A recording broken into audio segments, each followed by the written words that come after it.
Hello friends, स्वागत है आप सभी का आज के इस लेक्चर में। देखो, आज हम देखेंगे यूपी टेट के लिए जो परीक्षा होने वाली है आपकी जुलाई में, उसके लिए ईबीएस और साइंस के अति महत्वपूर्ण प्रश्न।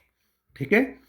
अगर आप चैनल पर नए हैं तो चैनल को सब्सक्राइब कर लिए, बेल आइकन प्रेस कर लिए। इसलिए बोल रहा हूँ क्योंकि इससे पहले वाले लास्ट लेक्चर में ना 60 क्वेश्चन इस पीडीएफ के करा दिए।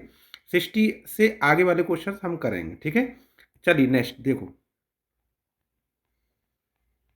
चलो देखो, ये अपना 61 यहाँ से स्टार्ट करेंगे। ठीक है। देखो, वे विशिष्ट संरचनाएं अथवा स्वभाव जो किसी पौधे या जंतु को उसके परिवेश में रहने के योग्य या अनुकूल बनाते हैं वो क्या कहलाते हैं? ऑप्शन है आवास, अनुकूलन, जैव घटक, उत्सर्जन। इसके लिए सही आंसर होगा अनुकूलन। ठीक है। आप अपना आंसर लिखते जाइए, करते जाइए, उसके बाद मिलाना। ठीक है। चलिए नेक्स्ट। कितने सही हो गए? मरुस्थल में रहने वाले ऊंट के पैर लंबे होते हैं और वह बहुत कम मूत्र उत्सर्जित करता है तथा उसका गोबर भी शुष्क होता है। इसका मुख्य कारण क्या है? इसके लिए सही आंसर होगा कि वह अपने शरीर को ठंडा रखने के लिए और जल को संचित रखने के लिए ऐसा होता है। ठीक है। ऑप्शन नंबर ए इसका सही होगा। ठीक है। चलिए नेक्स्ट। नागफनी जैसे मरुस्थलीय पौधों में पत्तियां तो बिल्कुल ही अनुपस्थित होती हैं या फिर बहुत कांटे जैसे रूप ले लेती हैं। ऐसा क्यों होता है? ऑप्शन है इसके प्रकाश संश्लेषण रोकने के लिए, बाष्पोत्सर्जन द्वारा जल की हानि को कम करने के लिए, जंतुओं को आकर्षित करने के लिए और पौधों को सुंदर बनाने के लिए। इसके लिए सही होगा बाष्पोत्सर्जन द्वारा जल की हानि को कम करने के लिए। ठीक है। पत्तियां जितनी चौड़ी होंगी बाष्पोत्सर्जन उतना ही ज़्यादा होगा। ठीक है। चलिए नेक्स्ट। देखो ध्यान से। नागफनी या कैक्टस जैसे पौधों में प्रकाश संश्लेषण मुख्य रूप से पौधे के किस भाग में होता है? ऐसा क्यों पूछ रहा है? क्योंकि उनकी पत्तियां तो बहुत ही कम होती हैं, क्यों कांटों में बदल जाती हैं। तो कहाँ पर प्रकाश संश्लेषण होता है? तो उसके तनों में होता है। तना जो हरा भाग होता है, तने में ही क्या कहते हैं उसकी प्रकाश संश्लेषण प्रक्रिया संपन्न होती है। यानी ऑप्शन नंबर सेकंड सही होगा। ठीक है। चलिए नेक्स्ट। समुद्र में रहने वाले जीव जैसे मछलियां पानी में घुली हुई ऑक्सीजन को सांस लेने के लिए किस विशेष अंग का उपयोग करते हैं? ऑप्शन है त्वचा का, क्लोम या गलफड़े का, फेफड़ों का और श्वास नली का। तो जो भी मछलियां हैं वो सांस लेने के लिए गिल्स का उपयोग करती है। किसका करती हैं? गिल्स। यानी ऑप्शन नंबर सेकंड सही होगा। ठीक है। चलिए नेक्स्ट।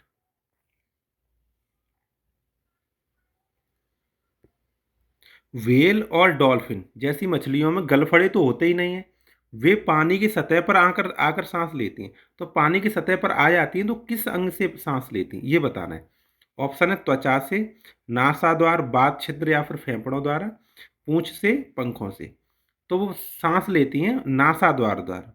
यानी बात छिद्र होते हैं, फेफड़े होते हैं, उनसे ही सांस लेती है। ठीक है। पर्वतीय क्षेत्रों में पाए जाने वाले वृक्ष सामान्यतः शंकु आकार के होते हैं। उनकी शाखाएं तिरछी होती हैं। इस बनावट का मुख्य प्राकृतिक कारण क्या है? देखो, शंकु के आकार की होती हैं, तिरछी होती हैं थोड़ी, तो क्या कारण हो सकता है? वर्षा जल सटाक से नीचे आ जाए, बर्फ आसानी से नीचे खिसक कर नीचे आ जाए। ठीक है ना। तो इसलिए ये शंकु के आकार की होती हैं। चलिए नेक्स्ट। शेर की आंखें उसके चेहरे के सामने की ओर होती हैं, जबकि हिरण की आंखें सिर के दोनों ओर समानांतर न होकर बगल में होती हैं। बिल्कुल हिरण की आंखों की यह स्थिति उसे किस प्रकार मदद करती है? तो बिल्कुल बगल में होती हैं तो अच्छे से वो चारों तरफ देख सकता है, सभी दिशाओं में देख सकता है। ठीक है ना। तो वो ऑप्शन है दूर का भोजन देखने में, सभी दिशाओं में देखकर खतरों को भांपने में, शिकार से बचने में। यही ऑप्शन सही हो जाएगा। ठीक है। इसमें केवल रात में देखने में ये सही नहीं है, सुंदर दिखने में ये भी सही नहीं। ऑप्शन नंबर सेकंड सही होगा। ठीक है। चलिए नेक्स्ट। जल में पूरी तरह से डूबे रहने वाले जलीय पौधों की पत्तियों कैसी होती हैं ताकि वे पानी के तेज बहाव में फटे बिना आसानी से मुड़ सके? ठीक है। तो देखो, जल के अंदर जो पौधे होते हैं उसकी पत्तियां कैसी होंगी? बहुत पतली होंगी, है ना। पतली होती हैं और रिबन जैसी होती हैं बिल्कुल। ठीक है। कटी फटी होती हैं। तो ये ऑप्शन सही होगा। ठीक है। चलिए नेक्स्ट। मेंढक एक उभयचर जीव है, सही है, जो जल और थल दोनों में रह सकता है। सही बात है। पानी में तैरने के लिए उसके पैर में कौन सी विशेष संरचना होती है? ऑप्शन है चपटे खुर होते हैं उसके, जाल युक्त पैर होते हैं, लंबे नाखून होते हैं, या पैर बिल्कुल नहीं होते हैं। तो इसके लिए सही आंसर होगा उसके पैर में जाल युक्त होते हैं जिससे वो पानी में आसानी से तैर सके। ठीक है, चलिए नेक्स्ट। सभी सजीवों द्वारा अपने शरीर में बनने वाले हानिकारक और विषैले अपशिष्ट पदार्थों को बाहर निकालने की जैविक प्रक्रिया क्या कहलाती है? ठीक है, तो इसके लिए सही आंसर होगा श्वसन, उत्सर्जन, प्रकाश संश्लेषण, प्रजनन। इसके लिए बिल्कुल सही आंसर होगा उत्सर्जन। जो हमारे पचा हुआ भोजन है उसको बाहर निकालने की प्रक्रिया उत्सर्जन कहलाती है। ठीक है, चलिए नेक्स्ट। छुई मुई के पौधों की पत्तियों को छूने पर वो अचानक सिकुड़ जाती हैं या फिर बंद हो जाती हैं। यह सजीवों के किस प्रमुख लक्षण को दर्शाता है? ऑप्शन है श्वसन को, उद्दीपन के प्रति अनुक्रिया को, वृद्धि को, प्रजनन को। तो इसके लिए सही आंसर होगा उद्दीपन के प्रति अनुक्रिया को। ठीक है ना, ऑप्शन नंबर सेकंड। चलिए नेक्स्ट। प्राचीन काल में लोग दूरियां को मापने के लिए हाथ की उंगली, कदम की लंबाई या बालिश्त का प्रयोग करते थे। इन्हें मापन का मानक मात्रक क्यों नहीं माना गया? ठीक है ना, तो देखो किसी का हाथ छोटा है, किसी की उंगली बड़ी है, किसी का है ना, इस तरह से उनको मानक मात्रक नहीं माना गया। इसके लिए सही आंसर होगा, देखो अलग अलग व्यक्तियों के शरीर के अंगों की अलग अलग भिन्न भिन्न माप होती है जिससे यह भ्रम होता है। ठीक है, तो ऑप्शन नंबर ये सेकंड सही होगा। सभी क्वेश्चंस एनसीईआरटी साइंस के हैं, एनसीईआरटी साइंस के, वो भी 6th क्लास के। नेक्स्ट लेक्चर हम 7th के करा दूंगा, 8th के करा दूंगा, तो पूरा कंप्लीट हो जाए, क्योंकि साइंस के भी क्वेश्चन ईवीएस में पूछे जाते हैं अपने में। आपको भ्रम है कि टेट में केवल ईवीएस पूछा जाता है, ये भ्रम है।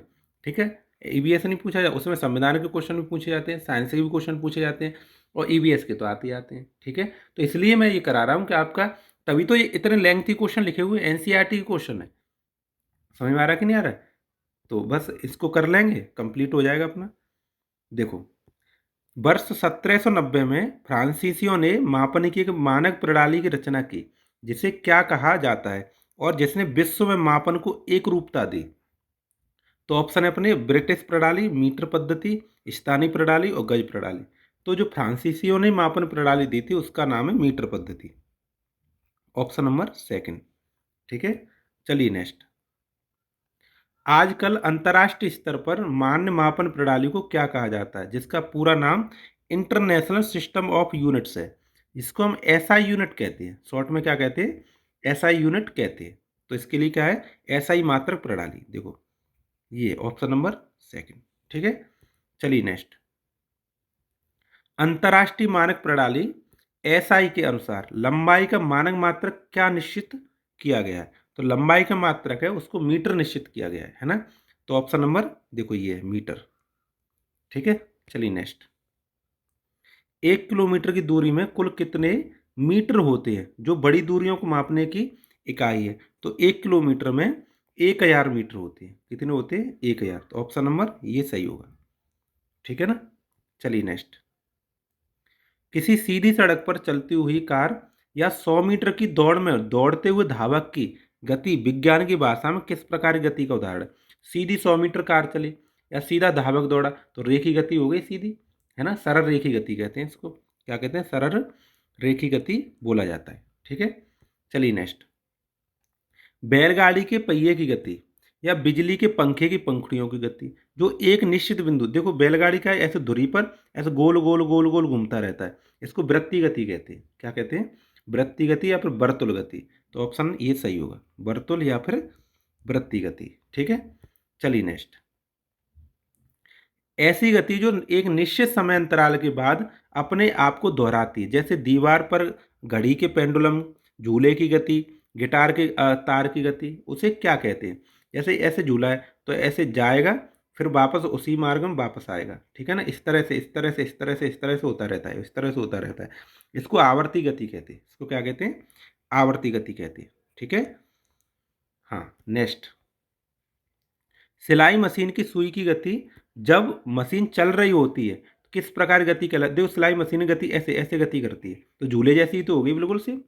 समझ में आ रहा है कि नहीं? तो इसको भी क्या कहेंगे? आवर्ती गति कहेंगे। ठीक है, चलिए नेक्स्ट। बहुत इंपॉर्टेंट क्वेश्चन है। देखो, परीक्षा में पूछे गए हैं वही प्रश्न लिए गए हैं, जिससे PYQ का रिवीजन हो जाए आपका। एग्जाम के टाइम में PYQ ही करने होते हैं हमें। PYQ करेंगे तो हमें उससे स्पष्टता आ जाएगी। फर्श पर लुढ़कती हुई किसी गेंद में एक साथ कौन सी दो प्रकार की गतियां दिखाई देती हैं, है ना। फर्श पर लुढ़क रही, देखो एक तो लुढ़क रही तो ऐसे गोल गोल घूम रही और आगे भी बढ़ रही है, दोनों गतियां होंगी, सरल रेखी और घूर्णन या फिर वर्तुल गति, ठीक है ना। तो ये ऑप्शन नंबर सेकंड इसका सही होगा, ठीक है। चलिए नेक्स्ट। किसी वक्र रेखा या टेढ़ी मेढ़ी रेखा की लंबाई को सीधे पैमाने से नहीं मापा जा सकता।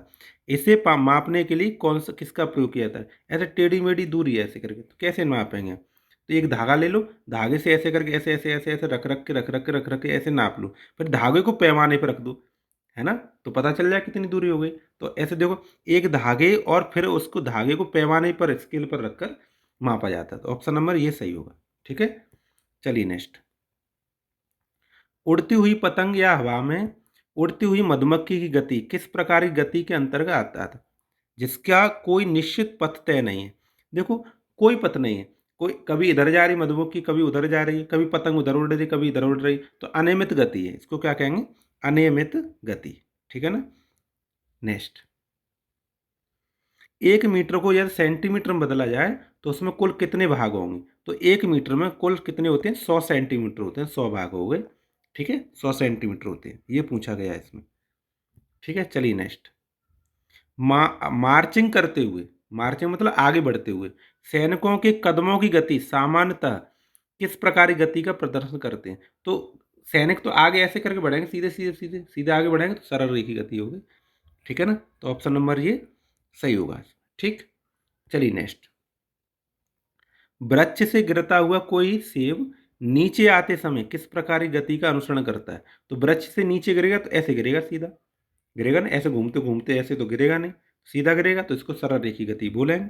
ऑप्शन नंबर इसका सेकंड सही होगा, ठीक है। चलिए नेक्स्ट। किसी घड़ी के सेकंड की सुई की गति 1 मिनट में अपना पूरा चक्कर लगाती है। यह गति एक साथ किन दो सीढ़ियों में आती है। देखो, सेकंड की गति है, तो जब सुई होती है तो पहले ऐसे हिलती है, तब आगे बढ़ती है, फिर ऐसे हिलती है, फिर आगे बढ़ती है, तो फिर ऐसे हिलती है, फिर आगे बढ़ती है। समझ आ रहा है कि नहीं आ रहा है। तो इस तरह से क्या कहते हैं, वर्तुल गति तो कर रही है और आवर्ती गति भी कर रही है, आती है ऐसे करके, फिर स्टार्ट 1 मिनट, फिर स्टार्ट 1 मिनट, ठीक है। समझ में आ रहा है। तो ये तो वर्तुल गति हो गई, ऐसे ऐसे घूमना वर्तुल गति हो गई, और ऐसे करके थोड़ा होती है, फिर ऐसे होती है, फिर ऐसे होती है, उसको आवर्ती गति कहते हैं। यानी ऑप्शन ये होगा इसका, ठीक है ना। आगे बात समझ में। चलिए नेक्स्ट। वे वस्तुएं जो सूर्य की तरह स्वयं प्रकाश का उत्सर्जन नहीं करती हैं और जिनकी वजह से हम अन्य वस्तुएं देख पाते हैं, क्या कहलाती है। सूर्य की तरह स्वयं प्रकाश उत्सर्जन करती है, ये पूछा है। तो जो प्रकाश उत्सर्जित करते हैं उसको दीप्त कहते हैं, क्या कहते हैं, दीप्त कहते हैं। नहीं करती हैं उनको अदीप्त कहते हैं। तो इसके लिए सही आंसर होगा ये, देखो, दीप्त वस्तुएं, ठीक है ना। चलिए नेक्स्ट। चंद्रमा स्वयं प्रकाश उत्सर्जन नहीं करता है, देखो, स्वयं प्रकाश नहीं देता है, बल्कि सूर्य के प्रकाश के परावर्तन के कारण चमकता है। वैज्ञानिक वर्गीकरण में चंद्रमा को किस श्रेणी में रखा गया है। तो जो स्वयं का प्रकाश नहीं होता उसको अदीप्त वस्तुएं कहते हैं, उनको क्या कहते हैं, अदीप्त। जैसे चंद्रमा है, टेबल है, मेज है, कुर्सी है, ये सभी अदीप्त वस्तु हैं, ठीक है ना। आगे बात समझ में। चलिए नेक्स्ट। प्रकाश की किरणें हमेशा किस प्रकार के पथ का या रेखा में गमन करती हैं, जिसके कारण अपारदर्शी वस्तुओं के पीछे छाया बन जाती। कोई अपारदर्शी है, प्रकाश की किरण आई तो रुक गई ना, तो इसका मतलब क्या है, सीधी रेखा में चल रही है। इसका मतलब क्या हुआ, सीधी रेखा में चल रही है, यानी सरल या फिर सीधी रेखा में प्रकाश गमन करता है, ये बिल्कुल स्पष्ट बात है, ठीक है। चलिए नेक्स्ट। किसी अपारदर्शी वस्तु की छाया बनने के लिए निम्नलिखित में से किन 3 चीजों का होना अनिवार्य है। अपारदर्शी वस्तु की छाया बनेगी तो किन 3 चीजों की जरूरत पड़ेगी। प्रकाश स्रोत सही है, अपारदर्शी वस्तु सही है, और एक पर्दा या फिर स्क्रीन, है ना, या दीवार भी हो सकती है, जमीन हो सकती है, तभी हमारा क्या कहते हैं, छाया बनेगी उसकी, ठीक है। तो ये ऑप्शन इसके लिए बिल्कुल सही होगा। चलिए नेक्स्ट। सूची छिद्र कैमरा प्रकाश के सरल रेखी गमन के सिद्धांत पर कार्य करता है। इसके द्वारा किसी दूर स्थित दीप्त वस्तु जैसे पेड़ या मोमबत्ती का प्रतिबिंब स्क्रीन पर कैसा बनता है। तो हमेशा कैमरे पर जो प्रतिबिंब बनता है वो उल्टा और छोटा बनता है, उल्टा और छोटा बनता है, ठीक है। तो ऑप्शन इसका ये सही होगा। ठीक है ना। चलिए नेक्स्ट। जब प्रकाश की किरणें किसी चमकदार सतह पर पड़ती हैं, जैसे समतल दर्पण है, उस पर पड़ती है, टकराती है और वापस उसी माध्यम में लौट जाती, पूरी तरह से वो वापस जा रही हैं, इस भौतिक परिघटना को क्या कहते हैं? तो उसी माध्यम में लौट जाती हैं, इसको परावर्तन कहते हैं। इसको क्या कहते हैं? परावर्तन। एक माध्यम से दूसरे माध्यम में जाते समय मार्ग का विचलन हो जाना अपवर्तन कहलाता है। ठीक है। चलिए नेक्स्ट। समतल दर्पण में बनने वाला हमारा प्रतिबिंब कैसा होता है? जिसमें हमारा दायां हाथ प्रतिबिंब का बायां हाथ दिखाई देता है। तो देखो, हमारा दायां बायां दिखाई देना, बायां दायां दिखाई देना पार्श्व परिवर्तन कहलाता है। परिवर्तित है ना, यहाँ पे परावर्तन है ना, पार्श्व परावर्तन कहलाता है। तो ये इसको कहते हैं सीधा या फिर पार्श्व परावर्तन। ठीक है। चलिए नेक्स्ट।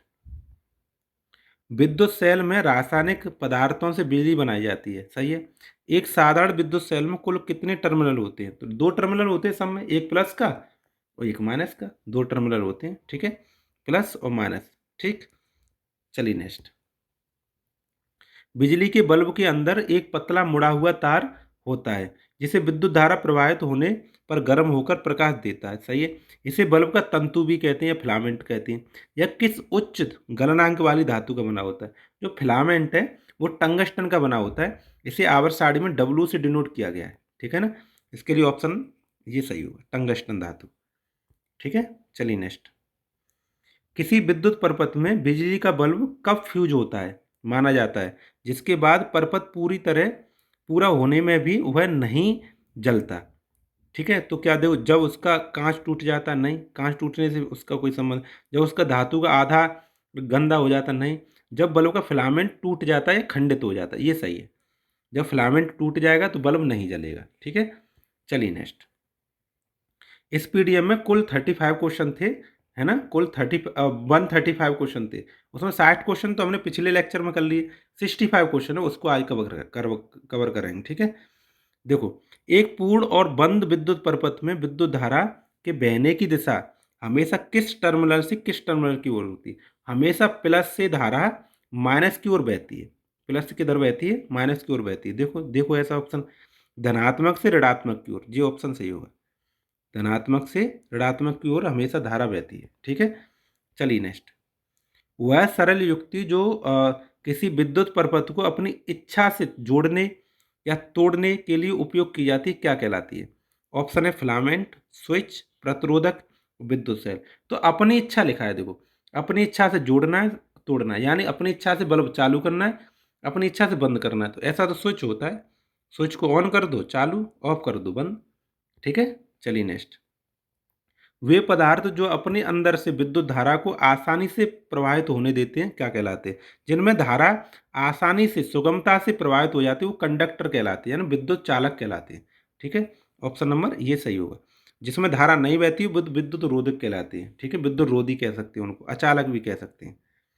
वे पदार्थ जो अपने भीतर से विद्युत धारा को प्रवाहित नहीं होने देते और बिजली के झटके से बचाने के लिए तारों के ऊपर चढ़ाए जाते हैं, उनको क्या कहते हैं?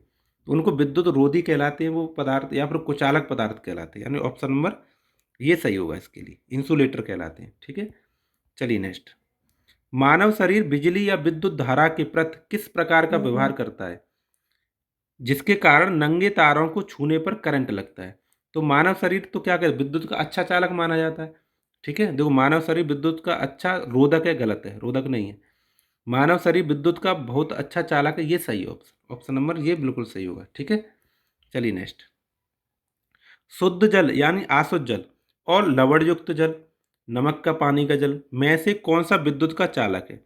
तो इसमें जो लवणयुक्त जल है ये विद्युत का चालक कहलाता है, और शुद्ध जल होता है, अशुद्ध जल कहते हैं, वो कुचालक होता है। ठीक है। तो अशुद्ध जल तो कुचालक है, जबकि लवणयुक्त है वो विद्युत का सुचालक है, यानी ऑप्शन नंबर ये सही होगा। ठीक है। इसकी विस्तृत व्याख्या कभी देखो मुझे टाइम मिला तो मैं आपको बताऊंगा। लवणयुक्त है वो क्यों है? क्योंकि इसमें प्लस माइनस अलग हो जाते हैं। ठीक है। NaCl होता है ना, NaCl, तो Na प्लस का होता है, Cl माइनस का होता है। ठीक है, इसलिए। चलिए नेक्स्ट। प्राचीन काल में यूनान के मैग्नीसिया नामक स्थान पर खोजा गया प्राकृतिक चुंबक वास्तव में लोहे का एक अयस्क था, जिसे क्या कहा जाता था? हेमेटाइट, मैग्नेटाइट, सिडेराइट और बॉक्साइट। तो उसको मैग्नेटाइड या लोड स्टोन बोला जाता था। ठीक है ना। ऑप्शन नंबर ये सही है। एनसीईआरटी का प्रश्न है ये, एनसीईआरटी में लिखा हुआ है सीधा का सीधा। ठीक है। चलिए नेक्स्ट। किसी भी आकार के चुंबक जैसे छड़ चुंबक है के पास सबसे अधिक चुंबकीय आकर्षण बल उनके किन स्थानों पर होता है। देखो ऐसे छड़ चुंबक होता है तो उसके कॉर्नर पर सबसे ज्यादा, इनको ध्रुव कहते हैं, इनको क्या कहते हैं, ध्रुव। ध्रुवों पर चुंबकत्व सबसे ज्यादा होता है, मध्य में कम होता है। तो चुंबक के दोनों सिरों या फिर ध्रुवों पर चुंबकत्व सबसे ज्यादा होता है। ठीक है। चलिए नेक्स्ट। जब किसी छड़ चुंबक को एक धागे से स्वतंत्रता से लटकाया जाता है तो वह हमेशा किस निश्चित भौगोलिक दिशा में आकर ठहरता है। अगर हम किसी छड़ चुंबक को ऐसे करके किसी धागे से लटका दें तो घूमते घूमते वो उत्तर दक्षिण को बताने लगेगा, नॉर्थ और साउथ को बताने लगेगा। ठीक है। हमेशा उत्तर दक्षिण में आके ठहरता है, हमेशा कोई भी चुंबक हो उत्तर दक्षिण में ही आके ठहरता है। ठीक है। चलिए नेक्स्ट। प्राचीन काल में नाविकों और यात्रियों द्वारा समुद्र या जनयान अनजान अनजान रास्तों में दिशा खोजने के लिए चुंबक के धागे से लटके हुए रूप का प्रयोग करके कौन सा यंत्र बनाया गया था। तो बैरोमीटर, चुंबकीय सुई, कंपास बोलते हैं जिसे, अल्टीमीटर या हाइड्रोमीटर। तो वो धागे से लटकी हुई क्या होती थी, चुंबकीय सुई हुआ करती थी, इस तरह से होती थी। देखो मैं बना के दिखाऊंगा आपको, ऐसे कर लटका देती थी। ठीक है। वो हमेशा उत्तर दक्षिण को बताती थी। तो ऑप्शन नंबर ये सही होगा। चुंबक हमेशा लटका दिया स्वतंत्र पूर्वक तो वह उत्तर दक्षिण को ही बताएगी। ठीक है। चुंबक के मूलभूत नियम के अनुसार जब दो चुंबक के समान ध्रुव, जैसे नॉर्थ नॉर्थ आ जाए, साउथ साउथ आ जाए, समान ध्रुवों, तो उसके बीच में क्या होता है, समान ध्रुवों में हमेशा प्रतिकर्षण होता है और असमान ध्रुवों में हमेशा आकर्षण होता है। तो समान ध्रुव है तो क्या होगा, इसमें प्रतिकर्षण होगा। ठीक है। Option number second. चलिए नेक्स्ट। यदि दो अलग अलग चुंबकों के असमान ध्रुवों, जैसे एक उत्तरी ध्रुव है एन और दूसरा दक्षिणी ध्रुव है एस है, को पास लाया जाए तो वे आपस में क्या करें। तो देखो बता दिए, एक एन है एक एस है, असमान ध्रुव है तो उनमें आकर्षण होगा। तो ऑप्शन नंबर इसका ये आकर्षण वाला सही होगा। ठीक है। चलिए नेक्स्ट। यदि एक बड़े शक्तिशाली छड़ चुंबक को बीच में से काट कर दो टुकड़े कर दिए जाए, बीच में से काटा जाए और दो टुकड़े कर दिए जाए, तोड़ दिए जाए, तो उसके ध्रुवों पर क्या प्रभाव पड़ेगा। देखो दो टुकड़े कर दो या 10 टुकड़े कर दो, ध्रुव हमेशा स्वतंत्र रहते हैं, यानी दो ध्रुव का होना हमेशा जरूरी है। एक ध्रुव नहीं होता चुंबक में, दोनों टुकड़ों में स्वतंत्र रूप से अलग अलग अपना उत्तरी और दक्षिण ध्रुव बन जाएगा। चुंबक के एक ध्रुव का कोई अस्तित्व नहीं है। ठीक है ना। तो ऑप्शन नंबर ये सही होगा। चलिए नेक्स्ट। किसी कृत्रिम चुंबक के चुंबकीय गुणों को पूरी तरह से नष्ट या समाप्त करने के लिए निम्नलिखित में से कौन सी क्रिया की जाती है। तो चुंबक को हथौड़े से पीटें, ऊंचाई से गिराएं या अत्यधिक गर्म करें तो उसका चुंबकत्व समाप्त हो सकता है। ठीक है। तो ऑप्शन नंबर ये सही होगा। चलिए नेक्स्ट। निम्नलिखित में से कौन सा पदार्थ गैर चुंबकीय पदार्थ है, मतलब जो चुंबक को चिपकाएं तो चुपके ना उससे। ठीक है ना। जिसे चुंबक अपनी ओर आकर्षित नहीं कर सकता है। लोहा, निकेल, कोबाल्ट और एल्यूमिनियम। तो इसमें क्या होगा, लोहा तो होता है, सही है, निकेल भी होता है, कोबाल्ट भी होता है चुंबकीय पदार्थ। प्लास्टिक नहीं होती है। एल्यूमिनियम की सीट या फिर प्लास्टिक ये चुंबक के को अपनी ओर आकर्षण नहीं करती। ऑप्शन नंबर ये सही होगा। ठीक है। चलो। हमारी पृथ्वी के चारों ओर फैली हुई वायु की घनी विशाल परत जो पृथ्वी पर जीवन को बनाए रखने के लिए आवश्यक है, वो क्या कहलाते हैं। हमारे चारों ओर जो वायु का पूरा घना हुआ सघन है उसको वायुमंडल कहते हैं। क्या कहते हैं उसे, वायुमंडल कहते हैं। ठीक है। चलिए नेक्स्ट। वायु विभिन्न गैसों का एक मिश्रण है। पृथ्वी के वायुमंडल में सबसे अधिक मात्रा में लगभग 78% पाई जाने वाली गैस कौन सी है। तो 78% नाइट्रोजन पाई जाती है, N2। ठीक है ना। तो ऑप्शन नंबर ये सही होगा। ऑक्सीजन की मात्रा 21% होती है। ठीक है। चलिए नेक्स्ट। वायु का वह घटक या गैस जो जलने या आग पकड़ने में सहायक होती है और सभी सजीवों में श्वसन के लिए अनिवार्य होती है, वायुमंडल में कितने परसेंट पाई जाती है। तो किसकी बात हो रही है, ये ऑक्सीजन की बात हो रही है। ठीक है। O2 की। तो O2 कितनी पाई जाती है, 21% पाई जाती है। ठीक है। तो ये ऑप्शन इसका सही होगा। ठीक है। चलिए नेक्स्ट। पौधों द्वारा प्रकाश संश्लेषण की क्रिया में वायुमंडल की किस गैस का उपयोग भोजन बनाने के लिए किया जाता है और कौन सी गैस बाहर छोड़ी जाती है। देखो पौधों की बात हो रही है तो पौधे CO2 तो ग्रहण करते हैं और भोजन बनाते हैं, ग्लूकोज बनता है और ऑक्सीजन गैस को छोड़ते हैं, O2 छोड़ते हैं। तो कार्बन डाइऑक्साइड उपयोग करते हैं, ऑक्सीजन को छोड़ते हैं। ठीक है, ऑप्शन नंबर ये सही होगा। चलिए नेक्स्ट। पृथ्वी के वायुमंडल में कार्बन डाइऑक्साइड गैस की मात्रा लगभग कितने प्रतिशत पाई जाती है? ग्रीन हाउस प्रभाव के लिए मुख्य रूप से जिम्मेदार CO2 गैस। कौन सी गैस? CO2 gas. तो लगभग 0.03% होती है या फिर 0.04% हो सकती है, यानी ऑप्शन नंबर ये सही होगा। ठीक है, वायुमंडल में बहुत कम मात्रा में पाई जाती है। जब हम किसी बंद अंधेरे कमरे में सूर्य के प्रकाश की एक पतली किरण को आते हुए देखते हैं तो हवा में अनियमित छोटे छोटे कण तैरते हुए दिखाई देते हैं। वे कण क्या कहलाते हैं? वे धूल के कण होते हैं, है ना? वो क्या होते हैं? धूल के कण होते हैं, धूल या धुएं के कण होते हैं। ठीक, चलिए नेक्स्ट। पानी में रहने वाले जीव जैसे मछलियां हैं, सांस लेने के लिए ऑक्सीजन कहाँ से प्राप्त करती हैं? क्योंकि वे सीधे हवा से तो सांस ले नहीं सकती, वो जल में पानी होता है, जल में ऑक्सीजन होती है, वहीं से ऑक्सीजन लेती है। जल में घुली हुई वायु ऑक्सीजन का उपयोग करती है। ठीक है, ऑप्शन नंबर सेकंड सही होगा। चलिए नेक्स्ट। मिट्टी या मृदा के अंदर रहने वाले जीव जैसे केंचुआ, चूहे गहरी मिट्टी में सांस कैसे लेते हैं और अत्यधिक भारी वर्षा होने पर वे जमीन से बाहर क्यों आ जाते हैं? क्योंकि देखो ये इसका आंसर सही लिखा है, मिट्टी के कणों के बीच हवा रुकी होती है जिससे वे सांस लेते हैं। ठीक है, मिट्टी कण होते हैं, उसमें वायु होती है, उससे सांस लेते हैं। भारी वर्षा में उन खाली जगहों में पानी भर जाता है जिससे उनका दम घुटने लगता है, इसलिए वो बाहर आ जाते हैं। सही, बिल्कुल करेक्ट कारण लिखा है, NCERT का जैसा है वैसा दिया है। ठीक है, चलिए नेक्स्ट। वायुमंडल में ऑक्सीजन और कार्बन डाइऑक्साइड गैसों का संतुलन मुख्य रूप से किन दो प्रक्रियाओं के चक्रण प्रकृति में बना रहता है? तो देखो, हम लोग हैं, जंतु हैं, जो जंतु हैं वो ऑक्सीजन को तो ग्रहण करते हैं, कार्बन डाइऑक्साइड छोड़ते हैं। ठीक है ना? लेकिन पौधे हैं, वो कार्बन डाई ग्रहण करते हैं, ऑक्सीजन छोड़ते हैं। इस तरह से वायुमंडल में इन दोनों गैसों का संतुलन बना रहता है। ठीक है, ऑप्शन नंबर ये सही होगा। चलिए नेक्स्ट।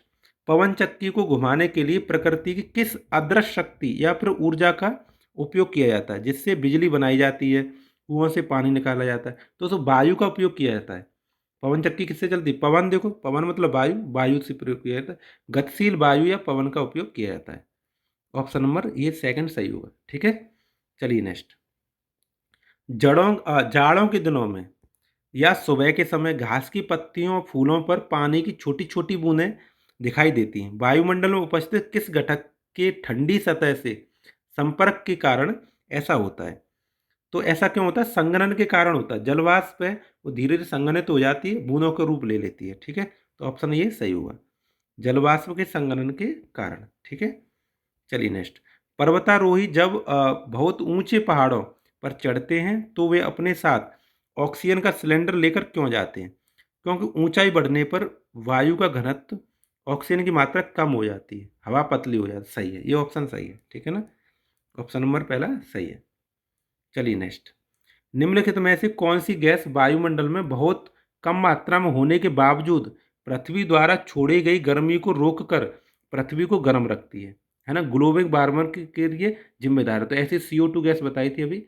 ठीक है, वो कितनी होती है? बिल्कुल बहुत होती है, 0.03% होती है, 0.03% के बीच में होती है। ठीक है, चलिए नेक्स्ट।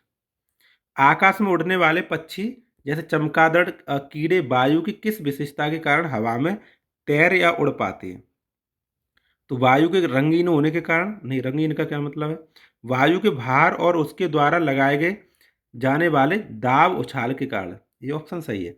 वायु में नाइट्रोजन होने के कारण नहीं, वायु का ठंडा होने के कारण नहीं। ऑप्शन नंबर ये सेकंड सही है इसका। ठीक है, चलिए नेक्स्ट। एक खाली कांच की बोतल को जब पानी से भरी बाल्टी में उल्टा डुबाया जाता है तो पानी उसमें आसानी से नहीं घुसता है, लेकिन बोतल को थोड़ा तिरछा करने पर बुद बुद की आवाज़ आती है और बुलबुले बाहर आते हैं। और यह प्रयोग क्या सिद्ध करता है? यह सिद्ध करता है कि बोतल में वायु भरी हुई है पहले से। समझ आ रहा है कि नहीं आ रहा है? जैसे हम सीधे पानी भरें तो वो उसमें पानी नहीं जा रहा है, इसका मतलब बोतल में कुछ ना कुछ है, और कुछ ना कुछ है तो वो क्या है? वायु है। खाली दिखने वाली बोतल के अंदर वायु होती है। ठीक है, जो बाहर निकलती है तब उसके अंदर पानी जाता है। ऑप्शन नंबर ये सही होगा। ठीक, अगला देखो। वायुमंडल का वह कौन सा घटक या गैस जो पौधों की वृद्धि के लिए बहुत आवश्यक है, परंतु पौधे इसे सीधे हवा से नहीं ले सकते, बल्कि मिट्टी में मौजूद बैक्टीरिया द्वारा इसे ग्रहण करते हैं। तो ऐसी कौन सी गैस है? तो ऐसी गैस है नाइट्रोजन। नाइट्रोजन को पौधे सीधे नहीं लेते हैं, ठीक है, उसको चेंज करते हैं, पहले चेंज करके तब उसको ग्रहण करते हैं। राइजोबियम एक बैक्टीरिया होता है, वो चेंज करता है, ठीक है। चलिए नेक्स्ट। कारखानों में लगी ऊंची ऊंची चिमनियों हानिकारक धुएं और गैसों को हमारे घरों में दूर आकाश में छोड़ती है ना। धुएं में मुख्य रूप से क्या शामिल होता है? तो ऑप्शन है केवल शुद्ध पानी की भाप। गलत है, शुद्ध कहाँ से होगा? कुछ गैस है, सूक्ष्म धूल के कण या फिर काले। हाँ, केवल शुद्ध ऑक्सीजन। शुद्ध का तो मतलब नहीं, नाइट्रोजन के ठोस टुकड़े, ये भी नहीं। ऑप्शन नंबर ये सही होगा, ठीक है ना। चलिए नेक्स्ट। निम्नलिखित में से कौन सी एक अक्रिय गैस वायुमंडल में पाई जाती है जिसका उपयोग बिजली के बल्बों में टंगस्टन की सुरक्षा के लिए नाइट्रोजन के साथ किया जाता है? तो पहले जो बल्बों में भरी जाती थी वो आर्गन गैस हुआ करती थी, ठीक है ना। जो अक्रिय गैस है, अक्रिय गैस है तो किसी क्रिया नहीं करती है। क्रिया नहीं करती तो हमारा जो तंतु है टंगस्टन का बना हुआ है वो अधिक समय तक चल जाता है, ठीक है। चलिए नेक्स्ट। केंचुए अपने पूरे जीवन काल में सांस लेने के लिए फेफड़ों के स्थान पर किस अंग का उपयोग करते हैं जिसके कारण उनकी त्वचा हमेशा नम और चिपचिपी बनी रहती है? तो ऑप्शन है गलफड़ों का, अपनी नम त्वचा का, त्वचा से लेते हैं। सांस नली का, पंखों का। तो अपनी त्वचा से वो सांस लेते हैं, इसलिए उनकी त्वचा नम बनी रहती है, चिपचिपी बनी रहती है, ठीक है। चलिए नेक्स्ट। वायु के संबंध में निम्नलिखित में से कौन सा कथन पूरी तरह से सत्य और वैज्ञानिक है? वायु में कोई वजन नहीं होता है और यह स्थान घेरती है। अभी बोतल का उदाहरण पढ़ा था हमने, अगर स्थान नहीं घेरती होती तो पानी नहीं भर जाता उसमें, ठीक है। वायु स्थान घेरती है, सही है। इसमें भार होता है, ये भी सही है। यह पारदर्शी होती है, ये भी सही है। ऑप्शन नंबर सेकंड इसका बिल्कुल सही होगा, ठीक है। चलिए नेक्स्ट देखो। इसमें हमने क्या देख लिया, 135 क्वेश्चन कंप्लीट कर लिए, ठीक है। देखो साइंस के काफ़ी क्वेश्चन आपके हो गए। अब मैं 7th क्लास की साइंस के प्रीवियस ईयर क्वेश्चन और 8th क्लास की साइंस के प्रीवियस क्वेश्चन आपको करा दूंगा, जिससे टेट में आपको ईवीएस का डर खत्म हो जाएगा, ठीक है। तो आपको आज का लेक्चर कैसा लगा कमेंट बॉक्स में बताइए। कोई भी क्वेरी है आप कमेंट बॉक्स में बता के तो देखिए, देखो मुझसे हो सके तो मैं करूँगा तुरंत आपके लिए, ठीक है। वीडियो देखने के लिए आपका सभी का बहुत बहुत धन्यवाद। अगर चैनल पर नए हैं यार तो चैनल को सब्सक्राइब कर लीजिए, बेल आइकन प्रेस कर लीजिए। सभी वीडियो को नोटिफिकेशन आपको मिले, आप देखते रहें, आपकी तैयारी बेहतर बनी रहे, ठीक है। धन्यवाद।